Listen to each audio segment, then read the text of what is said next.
BP कफ लेना, BP कफ को inflate करके एक जगह पे छोड़ देना, तो उसके हाथ में ये वाला फीचर आएगा।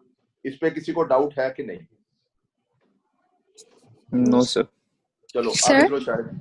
जी बेटा। सर एक दफा नाम रिपीट कर दे दोनों साइंस के प्लीज। देखो ये दो मुख्तलिफ लोग इसमें पढ़े होते हैं, कुछ शोविस्टिक कहते हैं, कुछ चोविस्टिक्स कहते हैं, so it's up to you. पर आपको ये पता दूसरा ट्रॉजियर्स साइन होता है।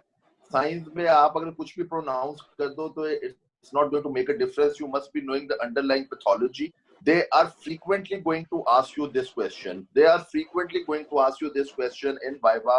जो लास्ट टाइम हमारे पास एग्जामिनर आया था उसने थायराइड के ऊपर हर एक बच्चे से ये क्वेश्चन पूछा था कि जी आप मुझे बताएं कि आपने पैराथायराइड की ब्लड सप्लाई कॉम्प्लेक्स, दो क्वेश्चन पूछे, दोनों के मैं आंसर आपको बता देता हूँ।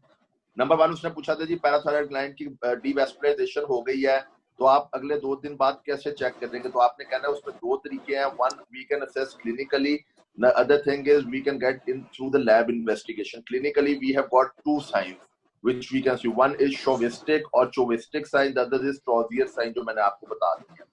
नंबर 2 उसने पूछा था कि जी आप सर्जरी कर रहे हैं and you have accidentally taken out the parathyroid gland. Like I was doing a thyroid surgery and I realized that the parathyroid is also removed. So what you are going to do then? किसी बच्चे को question का जवाब आता तो भाई, if I accidentally take out the parathyroid gland while doing the thyroid surgery, so what I am going to do then? And I realized that I have taken it out. मुंगिया नहीं मारनी, सिर्फ किसी को आंसर आता तो बताए वरना मैं बता देता हूँ।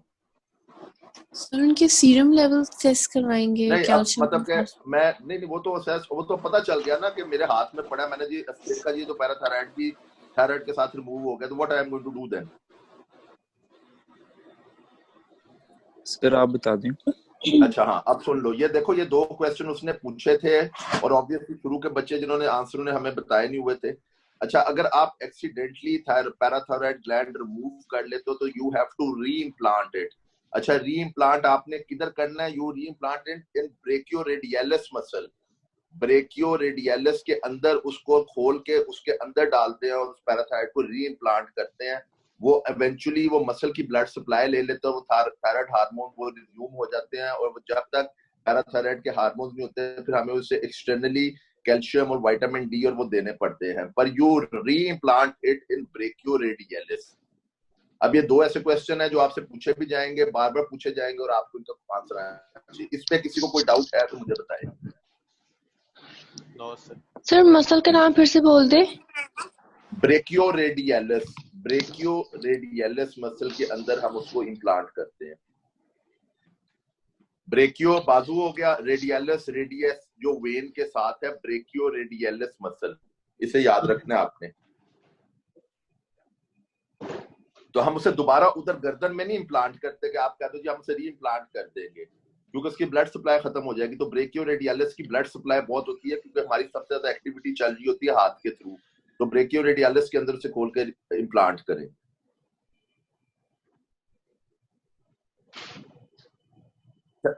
डॉक्टर शायद इसके अलावा कोई चीज इसके बारे में बतानी है? नहीं सर, बिल्कुल ऐसे ही। जी सर, बिल्कुल ऐसे ही। Okay, next. और आप सारे बच्चे एक्टिवली सुने, मैंने बीच में भी दोबारा किसी से क्वेश्चन पूछना है जी। और हुजैफा मीनवाइल मुझे उन बच्चों की लिस्ट भेजो जिन्होंने अभी तक ज्वाइन नहीं किया। यस सर, भेज। आप बोल रहा, मुझे ना मेरे नंबर पे टेक्स्ट करो ताकि मैं उनको पर्सनल मैसेज करूं। जी sir, the next is ECG changes. Okay, and ECG changes include prolonged QT intervals and QRS complexes changes.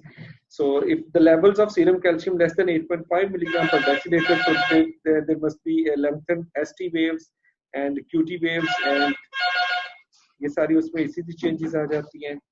तो management of hypoparathyroidism includes acute and medical emergency patient। जैसे हमने दोनों टेस्ट किए वार्ड में है और वो हमें बताते हैं जी कि हमारे numbness हो रही है circumareolar और paresthesia आ रहा है, and we did this Chvostek sign and Trozier sign और उसमें सारे features हमें मिलते हैं, then we have to replace calcium intravenously. So a acute symptomatic hypocalcemia, this is basically medical emergency and it requires urgent correction by intravenous injection of the calcium. So Before doing that, we just take the serum blood levels. We take the blood for serum calcium level measurement within 24 hours of total thyroidectomy or earlier, and then if the levels less than 1.9 millimole per liter, then correct it with 10 ml of 10% calcium gluconate intravenously, and sometimes they also need of replacement of calcium sulfate, that is 10%, 10 ml ampule also required to replace it if the calcium levels are not correcting with only calcium gluconate. So उसके बाद हमने क्या करना है, oral calcium tablets जो है, जो ये CSC जैसे 1000 आता है, उसके ऊपर पेशेंट को डाल देते हैं and give 1 gram of oral calcium 3 to 4 times daily. And beside this जो vitamin D जैसे भी सर बता रहे थे, that is active form.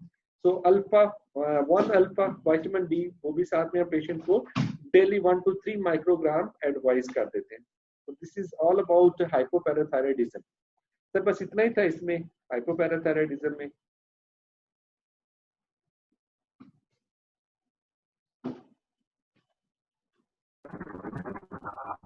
Sir ये मैनेजमेंट के लाभ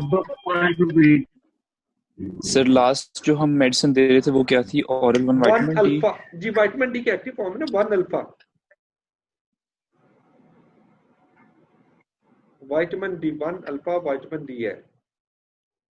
दोनों कैल्शियम लेवल्स भी सीएससी जैसे 1000 है और उसके साथ 1 अल्फा डेली लेनी है. सीएससी 1000 3 to 4 times और 2 times depending upon the serum calcium level, और इस तरह उसकी मेंटेनेंस भी आनी है, एंड देन 1 अल्फा साथ में वो देना है.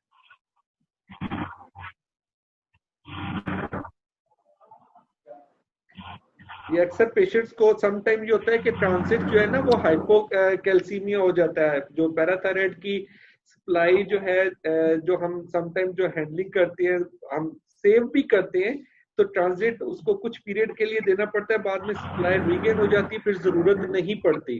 और अगर तो हमने टोटल थायराइडेक्टमी किया और हमें मतलब उसके बाद पेशेंट की सिम्टम्स परसिस्ट करते हैं, तो फिर ज्यादा देर के लिए उसके जरूरत रहती है.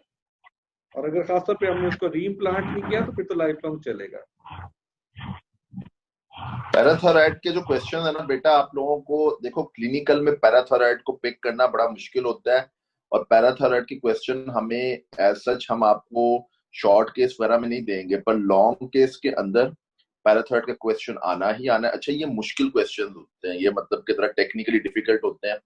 दूसरा, पैराथायराइड का क्वेश्चन आपको जिस तरह मैंने बताया कि लास्ट टाइम जो एग्जामिनर आया था उसने आपको थायराइड सर्जरी की कॉम्प्लिकेशन में पैराथायराइड के क्वेश्चन पूछे थे, तो इसलिए ये आपके बेशक आपका पैराथायराइड का केस नहीं भी होगा तब भी पैराथायराइड का क्वेश्चन आपसे पूछेंगे.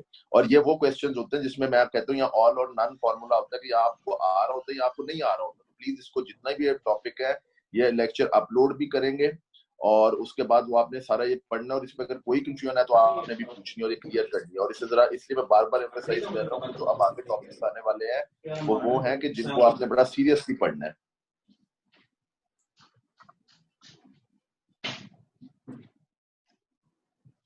शायद आप क्या करना है? बस सर वो अगर वीडियो है लंप वाली तो शेयर कर लेते हैं, अदरवाइज सर लेक्चर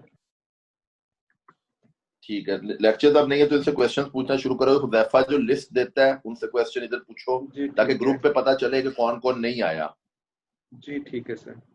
मतलब उनको जुबानी कलामी उनके कान में जाके नहीं बताना कि आप नहीं आया, आप नहीं आया आज, हमें बड़ा अफसोस हुआ. तो ग्रुप पे पूछो क्वेश्चन उन लोगों से कि जो नहीं आया आज. मैं देख रहा हूँ सर. हुदैफा साथ साथ बताई जो, उन्हें जगाओ ना, हमें बताओ, उन्हें पर्सनल मैसेज ना करो बैठ के. नहीं सर, नाम देख रहा हूँ. 7 नहीं है इस टाइम. 7 कौन है? अर्शम तथीर. अर्शम बेटा आप हो इधर? मुझे बताइए जो, मैं लिख रहा हूँ नाम. अर्शम नहीं है. एक क्वेश्चन इससे पूछ लो और वो क्वेश्चन का ये जवाब अगली दफा देगी, मैं क्वेश्चन खुद पूछूंगा. आगे. तथीर फातिमा.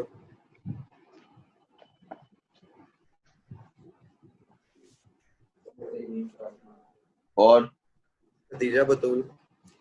खदीजा तो थी. और सर मुनीब. अगर इनमें से कोई बच्चा है तो वो बताए कि वो है. मुनीब और मुआज मुआज, अनस अनस तो था, नेम में नहीं है सर, अच्छा, और फहीम। बाकी बच्चे हैं?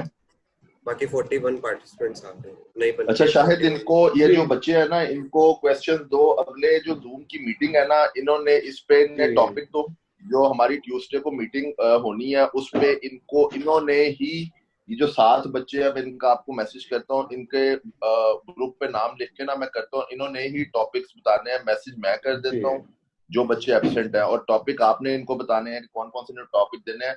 अगली जूम की मीटिंग में हम लोगों ने इन्हीं से ही क्वेश्चंस पूछने हैं और इन्होंने ही जवाब देने हैं। बिल्कुल ठीक है।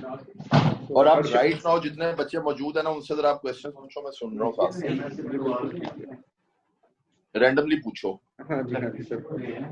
जी मेहताब बच्चा, मैं आपको बता दूं, क्वेश्चन आपने पूछने हैं। जी ठीक है सर।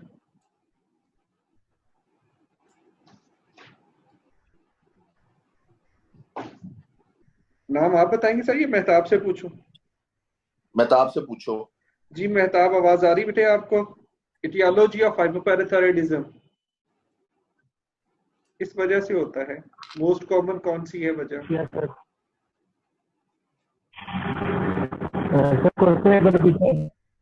आवाज बेटे साफ नहीं है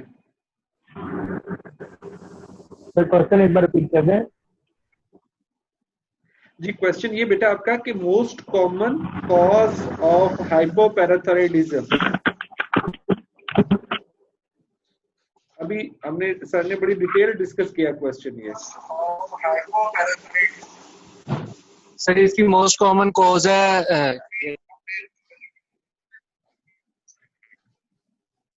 सर, इसकी जो मोस्ट कॉमन कॉज है उसके अंदर सर क्या और क्या है? और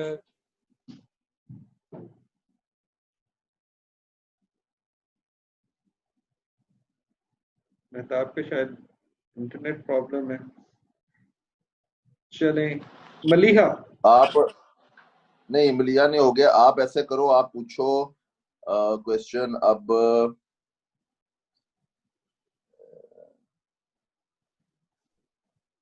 अंदलीब से पूछो। जी अंदलीब, द सेम क्वेश्चन बेटा।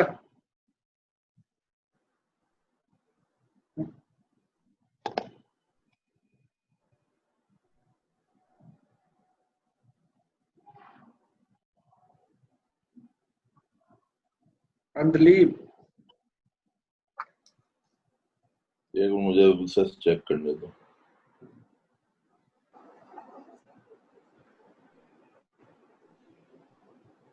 आमना उसी सुहेल, को फ्रेंड, इनके नाम भी ऐड हो जाएंगे जो जी बेटा Andleeb. Sir calcium level low होगा। किस वजह से? कैल्शियम लेवल सर लो होगा। बेटे मोस्ट कॉमन कॉज क्या है उसकी, हाइपोपैराथायराइडिज्म? अभी बड़ी बेटे अभी बहुत डिटेल में सर ने आपको प्रॉपर क्वेश्चन बताया जो कि एक्सटर्नल ने पूछा है। फर्स्ट कॉज जो हमने इटियोलॉजी डिस्कस की थी 2 दफा आपको बताया, उसमें फर्स्ट कॉज ही ये लिखा हुआ है।